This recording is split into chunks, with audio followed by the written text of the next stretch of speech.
Hello, and welcome to a Special Forces Guide for Hearts of Iron for NoStepBack. Today, we will be going over a general overview of Special Forces, then we're going to break it down into subsections. The first one will be technology, the second one will be acclimatization, the third one will be how to increase the SF cap on your guys, and then after that, we're going to go into subsections of Paratroopers first, then Mountaineers, then Marines. If you like that sort of idea, press that like button, and if you like these guys, press the subscribe button. Otherwise, on to the overview. Okay, so general overview of Special Forces. Basically, the Special Forces in the game are Marines, Airborne, and Mountain Infantry, okay? You can get all these at the same time. Most people don't start with Paratroopers unlocked, but they may start with Marines or Mountain Infantry unlocked. Basically, Special Forces are better at attacking places than defending. However, that is not necessarily true for Mountaineers because they're technically better at defending and attacking. But if we look at just some stats, if we take these two with Paratroopers and we make them regular infantry, we can see that their organization goes down and their soft attack goes down a little bit, but their defense goes up. But so they're meant to be shot troops. Is basically what they are. So these guys all count as Special Forces. However, Amtrak battalions also count as Special Forces. And we can see that right here. These guys, these Amtrak battalions, are Special Forces, okay? That's what you need to keep in mind. And then basically you just use Special Forces to do special tasks. Marines are obviously used for landing in naval zones. Mountaineers are obviously used in mountains when you need to hold or defend or take mountains. And paratroopers are used to outflank your enemy. Okay, so that's just a general overview. So now we're going to go on to the technologies. Okay, so the technologies for Special Forces. Basically, on these lines, all you're doing is going to be increasing their soft attack and organization. And then the Slash Tech will increase their organization. This makes them the best infantry in terms of organization and soft attack by far because they have direct line upgrades along with everything up here. And then if we look, we can see that they get better acclimatization, which will come into a factor later. But of these two lines, because you can split here, you can either go to Advanced Special Forces Training or Expanded Special Forces Training. Now, the reason you always go down here is very simple. This gives a multiplier of plus 5%. Okay? Every nation in the game starts with 5%. So you just doubled your percentage of battalions that you can field. Okay? So right here is now 10%. So it's saying you can field the Special Forces units of 10% of 145 battalions. This is why you take this line, because having more Special Forces is always better than having less. Okay, I have never taken this top line. It is not worth it.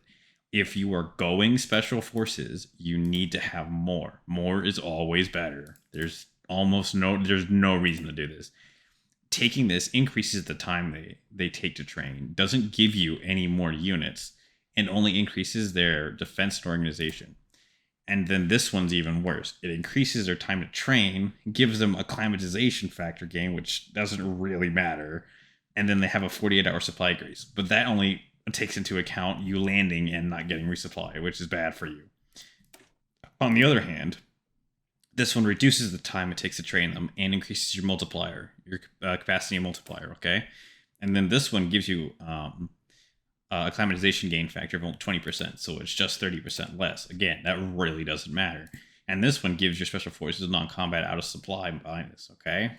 So it's kind of useful sometimes. And then Elite Forces, you get all of them you can get, okay? So in summary, these techs up here increase your organization, and the second one increases your soft attack. Down here in the Expanded Special Forces program, basically you get a capacity modifier, which will increase this number, your 5% up here to 10%, like it is right here, to 10%. And that's always better than taking the Elite Special Forces in every scenario. Now, one other thing is that Amtrak's right here, these Amtrak battalions are considered Special Forces. They're the only other thing that is considered Special Forces. Nothing else is considered Special Forces. So if we look in our best Marines, we can see that the Amtrak battalions right here, they are considered Special Forces, like right here, as a battalion.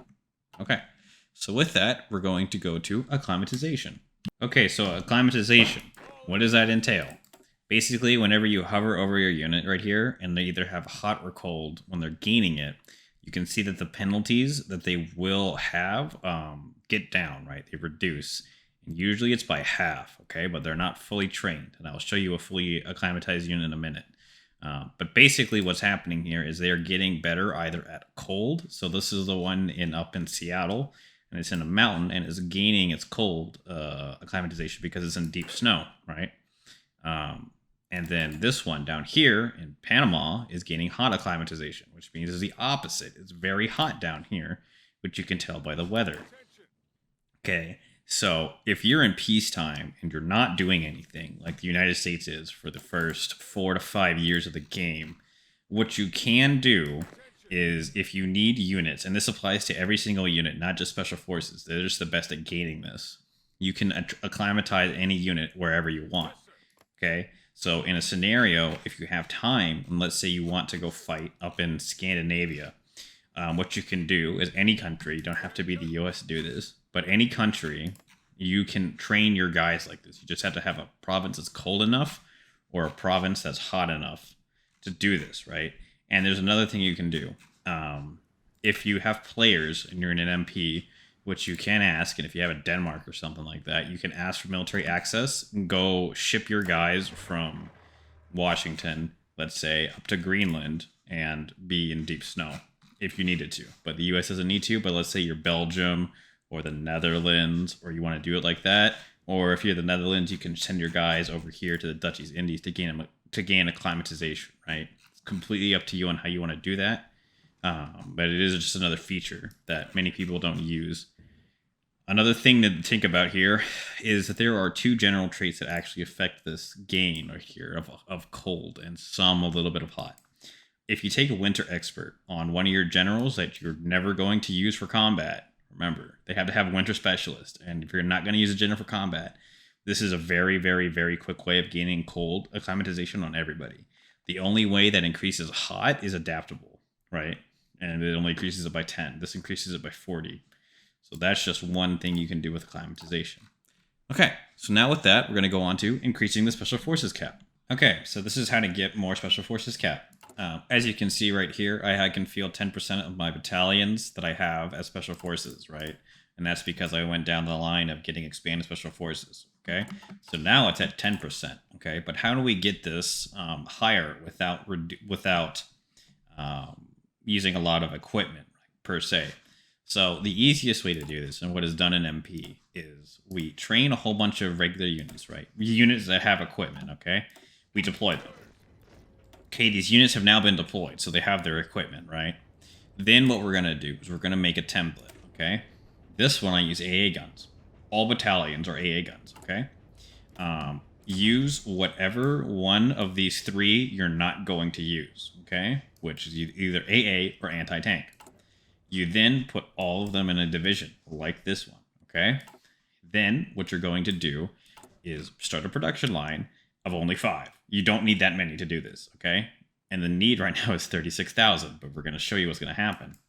Okay, so now that this template is made, we're going to take our 16 units of infantry, right? Of just regular infantry, and we're going to convert them to the GIB SF unit, okay?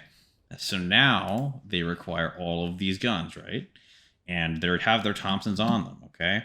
So what's going to happen here is they're going to be getting reinforced. And as you can see, if you look, if it will do it, it is awaiting the deliverance of 750 anti-tank, right? What is it? AA guns, right? And they need their manpower. So what's going to happen is, and it just happened right here to all these ones, after a certain amount of time, it's going to give them the AA guns, right? And it doesn't matter. It can give them 1 for all I care, right? But it's going to give them AA guns. So when it gives them the AA guns, all the infantry equipment that was in this unit now goes back to your inventory, okay? And this last one, as you can see, is about to get its guns, right? It's technically not, but as you can see, there we go. Has the AA guns. All those guns now went back into the inventory. Now the only thing this unit is doing is taking basically no AA guns, but it takes your manpower away, Okay, but we still have a ridiculous amount of manpower in the field. Now what we've done is, if you look, we've increased our special forces cap again, right? By an amount, by a specific amount, okay?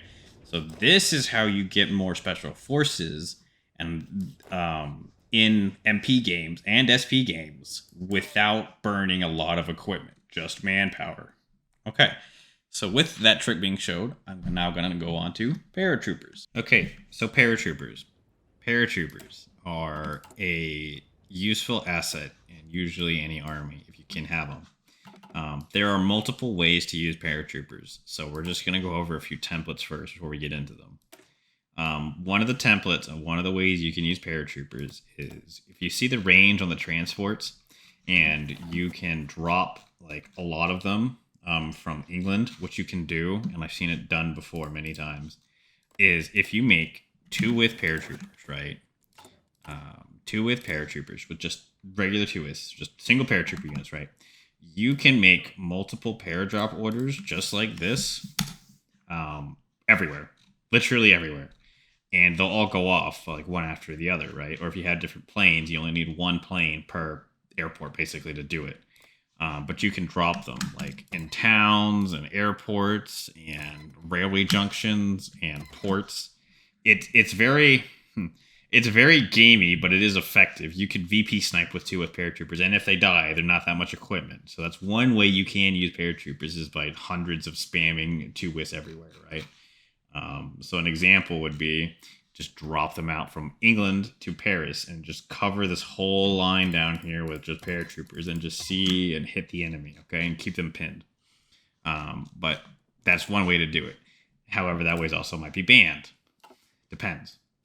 Another way is 10 with paratroopers. Depends on the meta. Depends what you think is the meta and what you want, because you can't have odd numbers with paratroopers, because they literally all need to be paratroopers. You can't add artillery. You can't add anything. They must be paratroopers. So if that's being the case, they need to be 10 or 20 or 30, 40, so on. Depends, right? What you believe the combat width is. 10s are like this. Now, they're set up in the way of my Space Marine. The Space Marines, basically with the tanks and the things, which there should be a video, a little thing popping up that will take you to my Special Forces Space Marines thing, and it shows you how this is done. Now, the 30 WIS, right, in my opinion, are better. They have all the companies, and they have more org, right? They have more org, and they have just better stats, okay? So you drop these, again, and I'm going to link my video now. There's a D-Day invasion guide. You drop them behind enemy lines. So like here, here, and here, and here, before your Marines hit the port, to stop any units from coming in and reinforcing. They'll have to hit the paratroopers first, okay? That's what you use the paratroopers for. And these are Space Marines. So, So to use paratroopers, you do need a specialized piece of equipment, and those are transport planes. You have to build transport planes to use paratroopers, okay? Now, here's the thing with transport planes. The more you build of them, the more supply they will be able to drop, right? So we can see the insane amount of supply these planes can drop, okay? They're changing it in the next patch, but basically transport planes, after, and remember this is important, after they give the assault units, the paratroopers are on the ground, then you will select this and give them an air resupply. Otherwise, it may bug out on you. So do it after. After your paratroopers drop, you can then assign them to a mission and then drop supplies, which will help everybody, all your units, fight with supply. Another thing you need to know is you only need a single transport plane to drop a whole unit of paratroopers, okay? It's just the way Hoi 4 is coded, and it's ridiculous that is a thing, and that's because they don't have the weights system. Not really. Like, they do, but they don't, okay? But it's only for naval invasions, as it says. It's not for paratroopers. So, drop hundreds of paratroopers with one plane. It just takes a long time. It's completely up to you on how you want to use that. Otherwise, we're going to go on to some general traits for paratroopers. So when you're about to drop your paratroopers, or you need to use paratroopers, you need to have a general, okay? And the general ideally needs to have this paratrooper's ability, okay? Now, the reason this ability is important is because when you press the go order, right, you're going to want to pop this, okay? So you can pop it before or after, but usually you pop it and then you give it, okay? So now they're going to have the bonus. Now, what does this bonus do? Basically, it gives them 200% organization factor. So when they hit the ground, they will have more organization when they hit the ground, okay? In my D-Day video, it is shown how this is done with them, okay? So that's why you need to have the glider planes ability. And you need to have the commando, and you need to have paratroopers on your paratroopers for this really to be using paratroopers effectively. Okay, so with that, we're going to go on to Mountaineers. Okay, so Mountaineers. Basically, we're going to get into it with them. So linked up there is the combat width guide, and that's basically saying you need to have 25 width Mountaineers. There's no way around it, right? It's the combat width is what it is. So with that in mind, there's two ways you can go with your Mountaineers. I describe them basically as an attack and a defense one. So we have to know the combat width is going to be 25. What we're going to do is we're going to make them Space Marines, obviously, with the armor and the support artillery and the engineers and the logistics, right? So basically the attack version is going to be 5 artillery and then 4 Mountaineers, right? That's 5 Mountaineers, which is going to give you a 50-50 composition, okay? This unit is better at attacking through mountains, okay? Now, this 25 width with 8 Mountaineers and 3 artillery is better at defending mountains, okay? With a 354 defense versus the 285 defense. This one has 343 soft attack versus the 303 soft attack, okay? So you can use either template you like here. One other thing you can do here is if you do have the latest technology, it depends on what you want to do with your Mountaineers. An attack unit, you may benefit from getting support rocket artillery, which will increase your soft attack, but it's going to lower a lot of stats, including any bonuses you would get from engineer companies, so fighting in other types of terrain, okay? Completely up to you on that situation or what you want to use them for. But yeah, basically use them in mountains and keep them 25 combat with. There's not much more to them. Okay, so other than that, on to Marines. Okay, so Marines. One of the harder special forces to use and use right. So what we need to understand with Marines is that these Marines down here are only good in the early game up to the mid game, okay? After that, they're not going to be worth using anymore because they just don't have any hardness and they don't have enough anything to do anything to take ports anymore, okay? That's why you use Amtrak battalions after that, okay? In 41, you should be able to get these, or 40 if you're lucky. You can get Amtrak battalions to give you guys a whole bunch of hardness, okay? And this is useful. And they keep upgrading, and they make your Marines go faster. They go 7 kilometers. Marines go 4 kilometers an hour. Another piece of tech that you need for Marines is going to be the naval invasion, so landing craft. It enables floating harbors, which is new and been used in my video before on D-Day. They're useful for that, but basically what they're good for is a naval invasion capacity, okay? That's why they're the main thing you need them for. Now, if we just take that and then the Amtraks, that's one way of doing Marines, but another way is also to get amphibious tanks, which help. They're not useless and they help. But that's completely up to you. You don't need to use them if you don't need that much of a strong unit to take islands. So this is an example of an early template. Now, they're 45 combat width, and I will tell you why. These islands out here, if you look, they're plains, right? And they have 90 combat width, so 45. This is a known factor. You're only going to be able to fit 2 divisions in here, okay? So I would use 45 widths to take these islands. The bigger the division, the more soft attack and hard attack and stuff they can have, okay? Versus sending a lot of them in. And if you don't have this tech right here, you're limited on the amount of units you can even send into naval invasion. And it takes forever for them to train up for the unit invasion. So that's why all these Marines are 45 width. Again, you can do whatever you feel in your heart is desirable. But from this guide, we're going to go 45 width Marines. Okay, so with that out of the way, you can see that the Marines, there's 9 Marines here and 9 artillery, which gives you a composition of 50-50. This is the template I would use for island invasion in the early game, Okay, give them the Space Marine tanks, gives them some armor. If the enemy doesn't have AT on their islands, which they probably shouldn't have AT on these small islands out here, you should be able to be unpierced, which will give you another advantage. Other than that, you can do support artillery, and I would leave engineers here. The reason is for the fort attack is plus 20%. If you don't bomb out these forts or they're not gone, you're going to need this bonus along with these assault tanks. It's going to give you the most bonus for assaulting a fortification. So 45, and then you're also taking the penalty of an amphibious landing. Okay, so that's why you need to keep the engineers in here. But if you want, you can probably dump the Salagis and get support rocket artillery. But that's you're not going to have Marines on. Let's put it this way: you're not going to have Marines like that with no logistics companies on Wake. You're going to die from supply issues. Okay, so a middle tier. What does this mean? Basically, it's the Marines with Amtraks. So there's just Amtraks, and we gave the artillery trucks. The division goes faster. It almost goes 7 kilometers an hour faster.